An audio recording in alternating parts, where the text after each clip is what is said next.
Right, thank you very much to all of you for joining us, interacting with us as well.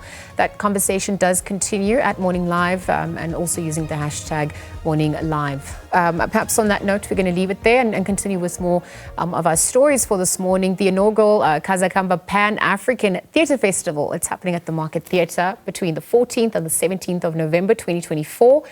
The 4-day festival of theatre and music workshops, film screenings and talks is curated by Bobby Rodwell, Lesego, Rampolokeng. And whilst 7 Southern African countries will be represented through the events, this cross-border festival is to invite artists from SADC countries to share creative projects, ideas, networks, strengthen ties between the countries as well. And so this morning, one of the curators, Bobby Rodwell, joins us, as well as South African drummer and composer Tumi Mogorosi. Good morning. Good morning to the both of you, and thank you for joining us at this hour. Good morning. Good morning. Thank you for having us. Well, Bobby, let me start with you. Since its inception, curating this, putting it all together, talk us through the inspiration, perhaps also the success of it, how proud you are of this initiative as well. Well, I think the first thing to say is this is the centenary of the birth of Mr. Robert Sobukwe. And we felt that this was a way of honoring his life and his Pan-African philosophy by having a festival that is a cross-border festival. And obviously the most important thing is to start with our own neighbours in having a cross-border festival. We approached the Market Theatre and they were very keen on it. So it's a co-production, if I can call it that, between the Market Theatre and Maya Eye to the Sun. Tumi, before I bring you into the conversation, I just want to pick up on what Bobby echoed. 100 years since Robert Sobukwe. I'm also looking at how his voice has never been found. And so through music, through theatre, through arts, he's been giving a voice because you can't silence his spirit. And so talk us through, the offerings on that front and really, what we can expect from the different countries participating.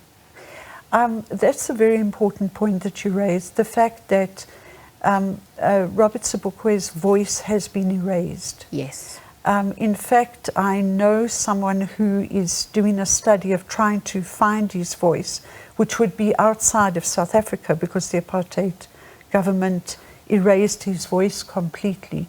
So that's a very important project that needs to be undertaken. Yes. I think the first thing that I wanted to mention was that we're doing a multimedia installation, an interactive installation called Dear Mr. Sobukwe, which pays homage to the fact that he was a great letter writer. He wrote many letters, and that is being curated by Sneh Zwane and Sankara Rodwell, and they're all putting that together, and people can come to the Market Theatre, to the gallery, and write letters to Dear Mr. Sobukwe. They can also watch film and also read up a lot about Robert Sobukwe. I think that's very important. Furthermore, in terms of engagement from other Southern African countries, we've got a dance workshop by a Madagascan dancer. We've got a workshop using music, traditional music and storytelling from Botswana. We've got a theatre production from Mozambique called Avoz, which breaks down the barriers between performers and audience. We've got a brand new play from Zimbabwe called Molly Street. So there is a lot on offering. And then we have a lot of South African artists involved as well. And one of the main events as well is Mora, which Tumi is involved in. So their workshops, their plays, their films. We've got a film about Namibia. We've got a film on the DRC. I'll explain more how to sort of contact us. Sure, it's about agency, telling the stories that we want to hear, and the world's story is incomplete without our version, because the outside has been instrumental in telling our stories. Tumi, you worked with Lesego. Yes. Talk to us about that musical ensemble, what it entails, perhaps also the offerings through Mora. I think the sort of like thread that ties through all these productions is the socio-political sort of like underpinning. And I think from this socio-political underpinning, I think we have to deal a lot with history. And I mean, I think, we've been sold the story of sort of like, forget history and look forward for a brighter future. But I think this accounting is really important for us to be able to reckon, I think, with some of the sort of like historical traumas that we're trying to deal with. And, particularly with Mora, it's a collaboration between me and the great Lesego Rampolokeng. So the Mogorosi meet Rampolokeng. But I think what sort of like underpins this encounter is again sort of like taking account of these historical moments, just the historical moments of the people who left in the 60s through the MK and who came back into the country and who were trying to deal with the notions of freedom and unfreedom. And I mean, I think, again, like I was saying, sort of like the Pan-African story, again, is a story of a transnational sort of like understanding of these moments of freedom and unfreedom.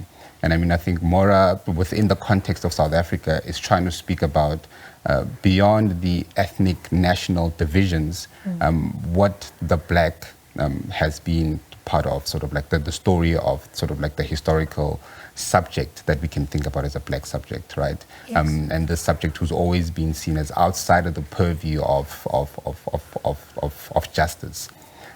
We've been hearing all these stories, and I mean, I think we have remnants of these resurgences of trying to reckon with what is freedom, right, and what is unfreedom. And I mean, I think we are presented again with these artistic and cultural sort of like enunciations of that moment of trying to go back to it and trying to deal with the historical, right, and trying to deal with how then do we sort of make sense of where we are. Yeah, because the personal is the political is the Absolutely. personal.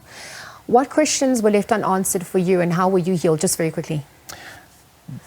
The question that left unanswered is what life is worth living, right? As we're seeing the resurgence of these school sort of like pandemics, of sort of like poisonings, that are again sort of like socio-politically sort of like mobilized, right? So I mean, I think again, these are the questions that have been unanswered still, like the worth of people's lives and the notions of what is freedom, right?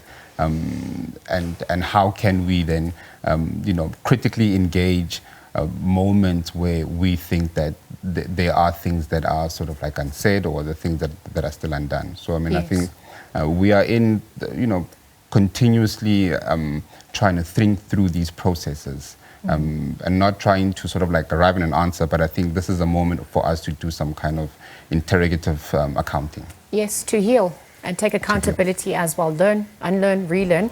Bobby, I need to wrap, but in terms of contacting you, but also we're showcasing the dates, perhaps you can remind us again once. Right. We open on the 14th and we close on the 17th. All of the workshops, all of the films and all of the debates are free of charge. But people have to book, and we're getting quite full, so it's very important that people book. Okay. And the shows can be booked through web ticket, and they have a small cost. And everybody needs to go to Facebook page, Kaza Kamba Pan-African Theatre Festival, as well as our Insta page. But it's very important to book in advance because we're getting full. Thank you to the both of you for joining us at this hour. Bobby Rodwell, Tumi Mogorosi on the inaugural Kaza Kamba Pan-African Theatre Festival. It's a weekend of live performances, film workshops and debate on Pan-Africanism philosophy, that ideology, of course, where we are also headed to from here 30 years into our own democracy. We're going to leave that conversation there. Take a quick ad break. There's plenty more of action after the stage.